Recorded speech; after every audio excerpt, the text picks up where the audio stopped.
Welcome to We Learn, Virtual Learning Network.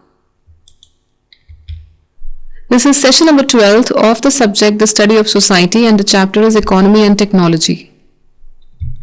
Topics to be covered are relationship between economy, technology and society, development of technology in pre-modern societies and in modern societies, social aspects of technological development and modern technology and work relationships.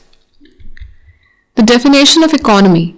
Individuals everywhere in the world experience wants that can only be satisfied by the use of material goods and services of others. To meet such wants, human beings rely on the economic system, which consists of the provision of goods and services. Any need related to physical well-being is a biological want. People must eat, drink, maintain a constant body temperature, defend themselves and deal with injury and illness. So where individuals experience wants and they want to satisfy their wants and their desires with the help of material goods and services of others, and also to maintain well-being, physical as well as mental well-being, wherein these are the principles in which the economy exists. Definition of technology. Technology has been broadly described as practical arts. These arts range from hunting, gathering, fishing, agriculture, animal husbandry, mining, etc., to manufacturing, construction, transportation, provision of food, power, heat, light, etc. It also includes means of communication, medicine, and military technology. So basically in technology, all these things come. Pre-modern times, hunting, gathering, fishing and agriculture, animal husbandry were considered the part of technology, but these days construction, transportation, provision of food, power, communication, medicine and military technology, these are considered the modern areas and aspects of technology. Economy and society. Economy of any society is related not only to the social standards of the community, but it is also a function of tools and technological interventions that have been taken place in that society. The economic system provides this organization by defining some fundamental areas of activity such as production, distribution and consumption. So these areas, these principles determine the economy and society. Simple societies. In simple societies, people survived in the forest, deserts, mountains, etc. by hunting and food gathering. They used simple tools like the bow and arrow for hunting, wore animal skins as clothes, and sometimes domesticated dogs for help in hunting. During this time, two great discoveries were made which gradually replaced the hunting life with new forms of economic organizations of greater complexities. Agriculture led to the private ownership of land. The crops belonged to the individual families working on the same plot. In such cultures, generally plug was not used. Instead, a digging stick called the hoe was used. In India, we see tribal people practicing jhum cultivation. Each season, new plots were cultivated and the old one left fallow. So basically, in simple societies, agriculture led to the private ownership of the land and the crops were harvested, crops were grown, individual families were working on the same plot. So a digging stick hoe was also used to carry on the farming activities. Pastoral societies. Domestication of large animals assured a permanent supply of food as compared to the life in the wild state of nature, as well as to the capricious nature of agricultural crops. Herds of cattle symbolize not only food but wealth as well, which can be exchanged and traded. Peasant societies. Agriculture on a large scale brought stability which led to the building of permanent houses. Handicrafts like pottery making are correlated with stable agriculture. The weaving of hair or wool or cotton developed. With cloth, pottery, baskets and crops, property began to accumulate and became very significant. The advanced skills required for these crafts led to further specialization. The foundation for exchange was thus laid from this early period of agriculture. So the agriculture started the foundation for exchange, and also the advanced skills were also developed. Rise of agricultural surplus. With settled agriculture, plug was added to the domestication of animals and hoe. With the improvement of tools and techniques, more land came under cultivation and the yield of crops increased. Individual ownership became the rule. This means that a family owns a plot of land, and a family in this context could mean a large group of kins as well. So basically, individual ownership, they owned the land and that became the rule. Emergence of new social institutions, land became the major basis of wealth in society. Since men desire wealth, they developed large land holdings by the process of purchase, by marriage alliances, and by force in places where surplus labor was available. This labor was in some places kinsmen, in others slaves or serfs, and in some others sharecroppers. The wealthy families sometimes sponsored art, architecture, and religious undertakings. The inception of feudalism took place at this time. Gradually and sometimes by revolution, family control was wrested away from these authoritarian single-family dominations.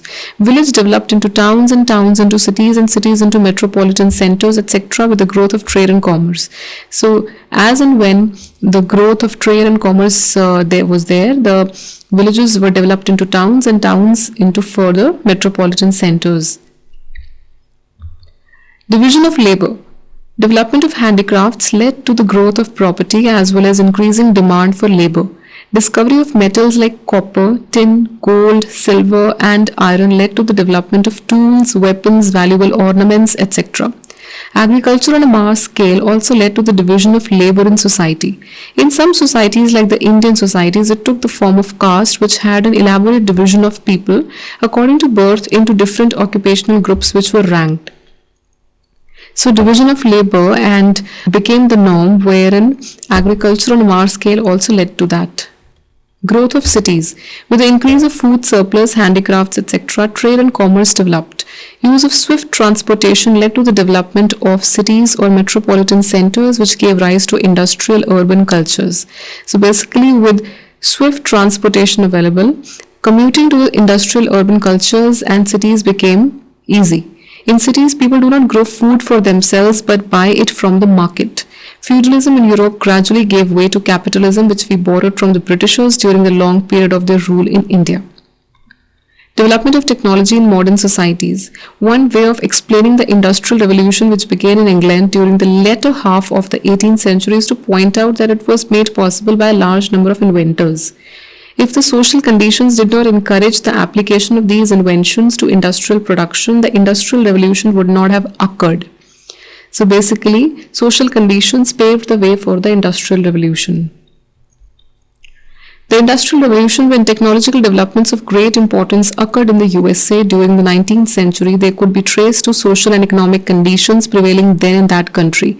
There, the availability of vast agricultural lands and the shortage of people to work on it led to the discovery and use of machinery in agricultural universities and engineering colleges.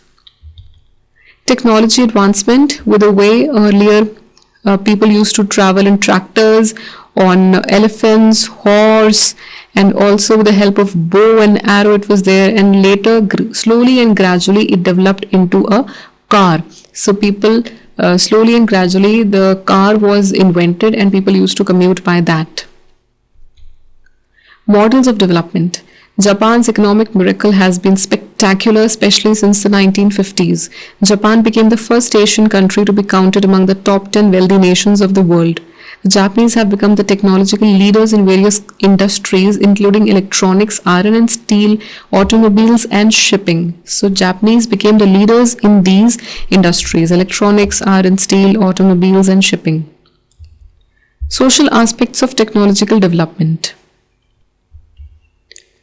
In the Western civilization, the individual is given importance and the values and norms of the society uphold the individual's rights, but in Japan, the individual is subordinated to the society.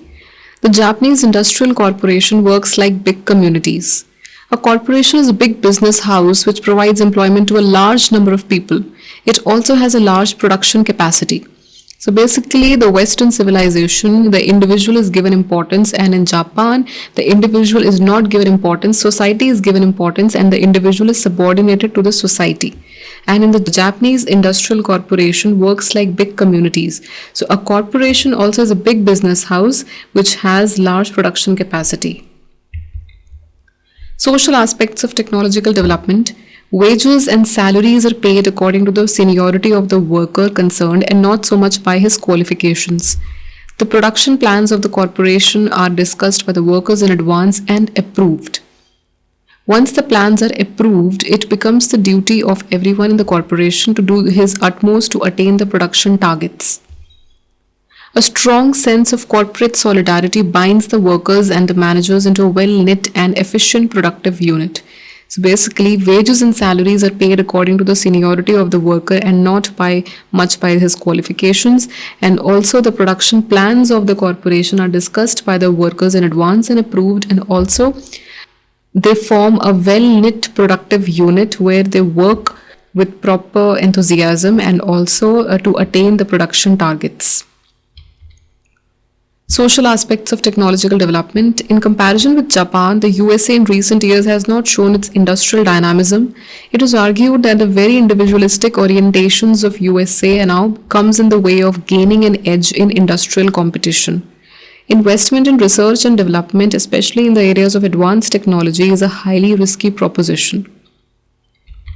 Industrial corporations. The workers developing a new product or design may gain very valuable experience and may learn new ways of doing a job. When they gain this experience, they are likely to be waived by other industrial corporations who will be willing to compensate them substantially for changing jobs. So basically, if the workers accept such tempting offers, the entire investment made in developing the new technology may become wasteful.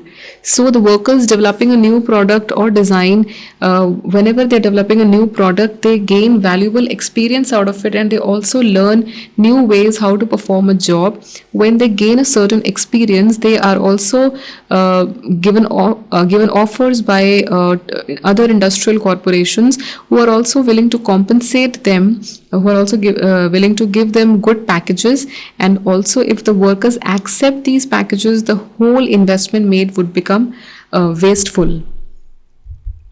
Karl Marx and Max Weber. Weber's thesis has been employed in explaining development in Japan and other third world countries. Such a demonstration involves identifying religious ideas of entrepreneurial communities and showing how similar they are to the Protestant ethic. Such interpretations have been carried out on the Japanese technological and industrial development and with regard to several entrepreneurial communities in different parts of the world. So basically, certain interpretations have been carried out, and they are also carried out with regard to several entrepreneurial communities in different parts of the world. Emergence of affluent workers. One of the more influential research efforts supporting this thesis is reported in the study on the affluent workers in the class structure conducted in England in 1970s by Goldthorpe, Lockwood and others to examine the embourgeoisment hypothesis. Work does not anymore give him a sense of identity or meaning in life. So basically, affluent workers are happy and satisfied, but the workers who are not belonging from the upper class, work does not give any meaning to them. Alienation of modern workers. Marcuse, a highly influential Marxist, had commented in the 1960s that in the modern society, even the workers have become profoundly estranged and alienated. Industrialization has robbed them of their individuality and has deadened their sensibilities. The worker has become a human extension of the machine. Modern technology and work relationships. If we want to understand the nature of modern technology, it is important to understand the distinction between using a machine and using a hand tool. When a worker uses a hand tool, he is controlling the pace of work himself. In a machine, even the simplest of them, this tool is taken away from the worker's hands and fixed. It can be only moved in a particular direction in contrast to the tool in the human hand, which can be moved in many directions. A machine comes into use when the number of products that need to be produced is large. Use of specialized machines will speed up the work and increase the number of shoes produced. Further, it will prove advantageous to hire more workers and put each in charge of a specialized job. This type of division of labor into separate operations is facilitated by the use of machines. So the use of machines they facilitate speedy work, and they also facilitate the use of more and more products and services. Machines and production. Once machines are introduced into the production process, a tendency is set in motion which gradually gets intensified. The machine at first takes away the tool from the hands of the worker and forces him to adjust his own motions to the rhythm of the machine work. Gradually, the machine not only takes away the tools but also the skills from the worker. So the machines, when they come into the picture, they make the people dependent on them. For instance, a computer can perform a job today to a greater degree of accuracy than even the most highly skilled mechanist. Once the specifications of the particular job are fed into the lathe, the computer itself gives directions to the lathe, controlling the entire work process. The machinist can be replaced, a machinist can be replaced by an unskilled or a semi-skilled worker who is only required to read a panel and is called to press certain buttons mounted on it. Job creation. The impact of modern technology on the creation of jobs is a controversial topic. Some hold the view that new jobs created by modern machines are compensating for the number of jobs displaced by them, but it is certainly true that modern technology is rapidly making skills redundant and is thereby creating problems of adjustment for those rendered redundant. It is also making people unemployed, and it is also making people dependent on technology, but on the other hand, it is also giving people a speedy and a fast way of doing things and new way of doing things, and also becoming adjusted to technology. On the one hand are a vast majority of the workers who are getting de-skilled, whereas on the other a tiny minority monopolizing most of the skills. Already a typical modern industrial plant has become a place which hires only a handful of workers. The management of the company can afford to pay them high enough wages to keep them satisfied and can ensure that there is no militant trade union activity. Technology and unionism. Modern technology is not only rendering workers redundant, it is sapping their capacity to collectively fight for their interests. So also rationalization means using modern technological devices extensively, and the frustrating workers' strike of 84-85 is a pointer to the relative weakness of the working class. The mine workers of England, who were till recently famous for maintaining the tradition of working class culture and for retaining their autonomy in work, could not resist the intrusion of computerized machinery which have de-skilled their work. Technology and unionism. A recent study of the impact of modern technology points out that the Japanese workers spend more time away from their wives and have bound their women even more securely to the home because of modern household gadgets and television. The workers do not feel anymore the need to come home because their wives can entertain themselves watching the television. Far from emancipating women, modern technology seems to have strengthened conservative attitudes towards women. So the workers have bound their women to home because of modern household gadgets and the technology. So this was all about the workers and the way they worked, and also the technological part which is making changes. So these are some of the questions. How did development of technology lead to accumulation of property? And question number 2, write a note on technology and unionism. Thank you. Happy learning. We learning.